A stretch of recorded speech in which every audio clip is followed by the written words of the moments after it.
Vlog. Hello, Shawi. Hello? Brazil Vlog. Sige, kayo na bahala. Babala ako Boji. Kayo na bahala dyan. Hindi, it's all up. Yeah, Saglit na saglit lang mahirap. ako. Saglit, Yeah, tayo na sa kaya. saglit na saglit lang ako. Okay. Oo. Kasi sabi nyo, kailangan yung mga OFW umuwi para tumulong. Tama po ba? So, paano yun? Yung Pagka... mga gustong tumulong, yung mga gustong tumulong lang. Okay, sige. So, yung Imagine ninyo to. Ng pera, nag-contribute lang sila na siguro sa mga tumulong, pero hindi ko consider na yung pinadala ng pilang pera. Tulong yan. Okay, No, sige. I don't think so. Opo, naintindihan ko naman. Pero ito, imaginein mo to ha. Pag umuwi sila, may travel restriction. Sabihin natin nakauwi sila, no? Tapos tumulong sila ng tumulong, 'di ba? Eventually mauubos yung pantulong nila. Hindi lang yung tinutulungan nila yung kailangan nilang tulungan. Pati sila din na mismo kailangan na rin nilang tulungan sila. Eh di kinompound mo lang yung problema. 'Di ba? Yung wag mong sasabihin na yung pera na pinadala ay hindi tulong 'yon kasi sa ganung circumstance kung ano yung maibibigay mo ay tulong na rin. Huwag mong i-invalidate 'yon. 'Di ba? Hindi ko makita yung logic na kung nagbigay ka ng pera hindi tulong 'yon. Hindi, kuya, kasi alam mo kung bakit nakita natin itong kay Nanay Susan. Ano? Na yung pagtulong niya. Ayan na naman, babalat ka na naman kay Nanay Susan. Eh, hindi mo nga Hindi, tinapos yung video. Hindi ko na tumatapos ng video eh. Hindi naging detrimental ano yung pa ano pala yung hindi kuya yung kwento niya lang. Naging detrimental Naawa talaga yung ka, nangyari mo. sa kanya. No, I mean, I was just saying. Ito Boji, dinidebunk mo yung sarili mo. Naawa ka pala kay Mami Susan. Tapos sasabihin mo sa amin kanina, tama na. Tama na kami kay Kulaong. Tama na doon. Eh, naawa ka pala kay Mami Susan eh. Sa sitwasyon na sinapit niya eh. Hindi, ang point ko dun, bro, sa halip na tulungan natin yung sarili natin. Sabi mo palang Dahil kanina eh. sa, naawa ko eh. Dahil sa kasi, ang pakiramdam ko kasi yung ibang yung lalo na nagkaroon ng malaking yung emotional damage dito sa social media, yung mga nagpadala ng pera, bro. Yun lang yun. Yun nga, Nobody Boji. else. Yun nga, Boji, kaya nga sila nagpadala And then, ng pera dahil no. nga may puso nga sila. Ginamitan nila wala ng silang puso. puso. Wala silang puso, bro. Wala Ano, silang puso. nila- Alam mo kung bakit. Napakadami sa kanila nakita ko, nagkaroon sila ng self-interest. May interest sila. Lahat sila may YouTube channel. So, Lahat sila? hindi yun. Lahat sila? I mean, Meron? I guess Si most. Tess FLM Canada, for example, wala namang YouTube channel yon pero definitely nagbigay yun ng pagtulong. Meron dati. Nakita ko yun. Oh, Meron Oh, dati. We lahat cannot yun? take that away. Meron dati, bro. Baka na-take down na lang ba? Meron dati. Okay, sige. I have gone to that. definitely lahat. So we cannot Definitely lahat. we cannot say the person doesn't.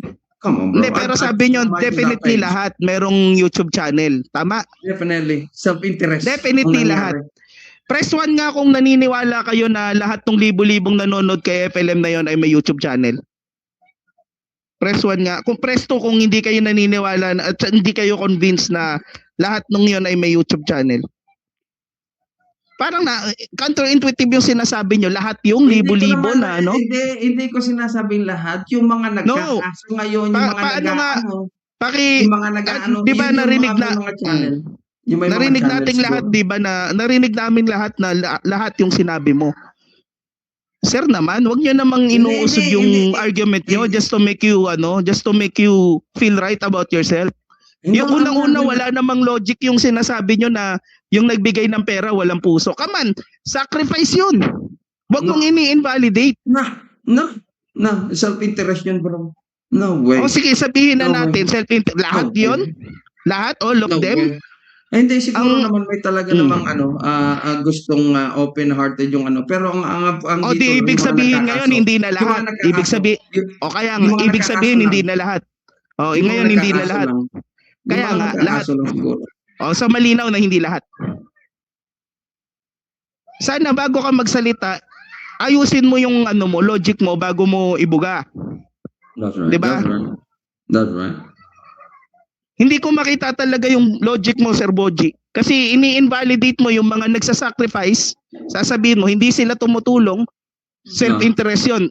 Ang altruistic na pakiramdam ng tao ay nature sa kanya yon na maawa siya sa ibang tao. Ano yan, pagka ikaw yung naglabas ng pera, ikaw lang yung makakatulong, ikaw lang yung may altruistic feelings, lahat sila merong ano. Ganun ba yun? Hindi, ang pakiramdam ko kasi especially during that time, they, yung kanilang personal na pagtulong talaga nandoon na more important. Their even time is more expensive than the money that they put in if they put their time Okay, into it. good. Sige. So, ibig mo But sabihin, I feel like none of them put their time in, went down back home and do really help. Wala. okay, siguro sige, may ilan-ilan. sige, very good. Sige. Alam mo kung bakit mali ang sinasabi mo? Kasi ang iniisip mo, ang paraan lang ng pagtulong ay kung paano mo naisip yung pagtulong. And that is wrong. Okay? Halata, di ba? What more? Ano, ulitin mo, hindi ko masyado na gawa ng background. Go ahead, repeat that.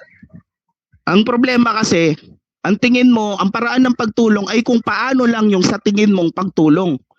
Pero yung way na yung ibang tao kung paano sila makatulong, hindi pagtulong yun sa'yo pagka hindi sa tingin mo pagtulong yun. I'm still talking. Don't be rude. 'Di ba? Hindi ko makita yung logic mo, pre. I'm sorry, ha. You are invalidating people na nagsasacrifice. No worry. Let me ask you, bro. Yung mga nagpadala na yun ng mga na pera na yun na sa mga kababayan natin, bro.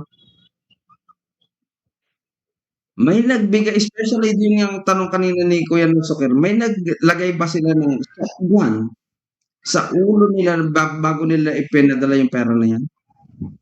Ano ulit? Nagpususot ako sa inyo. Naglagay ba sila sa kanilang baril, shotgun sa utak nila bago nila ipadala yung pera na yan? Wala. And the point is, sa akin, pwedeng ako sagot sa kanya. Pwede ako. okay. Bro. Salamat sa sarili. Ganito yan, bro. Ikaw, bro, yung pagkokomento mo ng ganyan, di ba, nagko-comment ka na sabi mo, naawa ka sa mga Pilipino. Bakit ka naawa sa mga Pilipino? Bakit? Sa sistema, bro, lalo na sa justice system. Sa sistema lang ako, bro. Dahil sa sistema, mali. Doon lang. Hindi ako dahil sa sistema kasi nga. Nakaramdam ka ng awa. Ano, sa sistema, bro. Sa sistema. It was just a bad system. Same thing lang din. Kung bakit sila nagpadala. Dahil nakaramdam sila ng awa para sa mga kapwa That's right. Pilipino. So now, kung nakaramdam sila ng awa, right? Bakit ngayon may mga manangan nagkakaso tayo ngayon? Bakit tayo umabot sa pagkakaso na to? Kung awa ang yung bukol ng puso nila. Hindi ka nanonood. Hindi ka talaga. Gusto mo sagutin ko yan? Go ahead, bro. Kunyari may nanghihingi sa'yo, panggatas daw niya. Tapos nakita mo pinangkasino niya. Hindi ka maiinis, nagbigay ka ng pera para sa panggatas, pero pinangkasino. Ngayon, nung nagbigay ka, ibig sabihin hindi ka na tumulong nun? Dahil nag-aso ka? Ito, bro, yung awa ko. Hindi. Let me give you an example. So, naawa ko. Pero sir, sige. Pero yung logic mo, it doesn't add up. Ibinigay ko sa kanya. So, pagbigay ko sa kanya ngayon, that's out of already my consciousness. My consciousness now is now from here to that. So, yung action ikaw nila yun. na ginawa nila is their own consciousness. That's not mine. So, my action is fake. Tama yan, bro? That's right. So, hindi ko na-control yung ano nila. That's right. So, hindi nila control yung action ng sa kanila na yun. Yung consciousness nila, nung naibigay nila, is good consciousness. Hindi na natin alam pagkatapos nun. That's it. So, kaya good. Yan yung nafe-feel mo. Yan yung nafe-feel mo. Pero does it mean na invalid yung tao na pakiramdam nila na loko sila kasi hindi naman pala doon napunta yung pera nila? Does it mean hindi valid yun? No, wala na akong magagawa. Yung feeling mo nung ginawa mo. Wala kang magagawa, di ba? Pero kabutihan mo na feeling. Oo nga, wala kang magagawa. Pero ikaw yun, hindi sila. It doesn't mean mali sila dahil hindi ikaw yung ganun ang nararamdaman. Hindi, sa feelings mo, umiikot ang mundo, Sir Boji. Naintindihan mo ba? Matanda ka na para hindi mo malaman yun. Hindi yung feelings mo lang ang valid sa mundo. Simple lang, Okay. Boji. Kasi ang gusto mo kasing mangyari, That's yung right, pakiramdam that's mo right. ngayon, gusto mo pakiramdam din ng ibang tao na naloko. So, gusto mo ganun. Sir Bossy, Kaya ganyan matanong yung ko lang, sinasabi bakit sino ka po ba para dapat yung standards ng feelings mo ay maging standards ng buong mundo? Sino ka po ba? Ano man ako, bro? Nagtatanong pa rin ako, bro. Nagtatanong pa rin ako. You know what I mean? I just, you know what I mean? Expectator of whatever yung emotion na nangyayari dito, bro. O mga kapatid, meron ba sa inyong nako-convince kay Sir Boji? Press 1 kung nako-convince kayo. Press 2 kung hindi kayo nako-convince. Kung sa tingin nyo, labo-labo yung kanyang logic. I don't try to convince anybody, bro. You don't. Then why tell everybody? Then why tell everybody? Then why tell everybody? We are just having conversation, bro. Hindi ko nga alam kung bakit nagiging detrimental sa inyo and this type of conversation, bro. Why are you guys are getting affected for it? It's a Kasi conversation. ini-invalidate mo yung feelings ng ibang tao. Ini-invalidate mo yung feelings ng ibang tao. Nila, bro. You control your bakit own ka emotion. nagko-comment about it? Why are you commenting about it kung wala naman pala? Like you, bro. Like ikaw, bro. Ano magagawa sa feelings Like nila, ikaw, bro. Boji? Emotional ka din. You know Pinapakialaman what I mo yung mean? feelings Nakita nila. natin si Mac Pablo, very emotional. Come on, bro. If they have the response of the lower level of intellect, he just presented to all of us. You mean it? I never gotten a single fruitful message from the thing that come out from his mouth. What are you trying to say, bro? Wala kang nakikita, pero it doesn't bother us. Why are you bothered about the feelings of others? You're preaching. 'Di ba? Sinasabi mo kung anong nafi-feel mo. Now you are being scrutinized. Sasabihin mo wala ka naman palang pakialam doon sa mga bro, I'm not being scrutinized. Bro, we are just discussing. I am ini-scrutinize ka. I'm scrutinizing your thought, your line of thought. That's right. It doesn't That's add right. up. Exactly. It doesn't add up. You don't right. Wala ka pa naman palang pakialam. Hindi hayaan mo na maramdaman ng mga tao kung ano nararamdaman nila. Alam mo, sir, sa totoo lang, I'm wiping sige. I am wiping the floor with you. Kasi yung logic mo, it doesn't add up. Wala ka palang pakialam pero nagko-comment ka sa mga ibang tao. 'Di ba? If you are not unbothered, dapat sige. What is it with you? But because when it comes What is to it with you? very emotional, it looks so bad. You know, I mean, you guys are supposedly the influencer, right? And then whatever the word that come out to your mouth is looking like that. It looks so bad. Okay. And then type of influence are you pushing? You know what I mean? Yun nga rin pa rin nga sinasabi ko na like yung genuine feelings ay masamang influence? Yung genuine feelings? Ito bro ba? Yung genuine feelings nga ng tao. Ito nga sinasabi ko, ang sinasabi ko rin like last time, right? Sa sobrang talino ng mga nasa Pilipinas, bakit wala kayong sarili ninyong platform na ginagawa ninyo?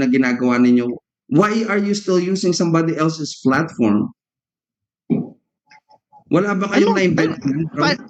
Oo nga. Also, paano nakatulong sa argument mo yan? Paano nakatulong sa argument mo yan na... Hindi, kasi kung may platform kayo, hindi dito sa side na nangyayari yan. Hindi sana sa may side platform na ka din. nangyayari. Di ba may platform ka din? Bakit dun? Hindi mo dalhin. O ano na naman yung logic mo na hindi nagtutugma, pare? I'm talking about YouTube. So, hagdan daw. Bakit sinusuki? In YouTube. I'm talking about YouTube. Yun lang yun ha. Kasi nothing. Alam mo napanood ko din yung sinabi mo na may $300 million ka whatever. Ganun yung level ng pagkatao mo. So I think kailangan mo magpatingin sa doktor, no? Bye-bye.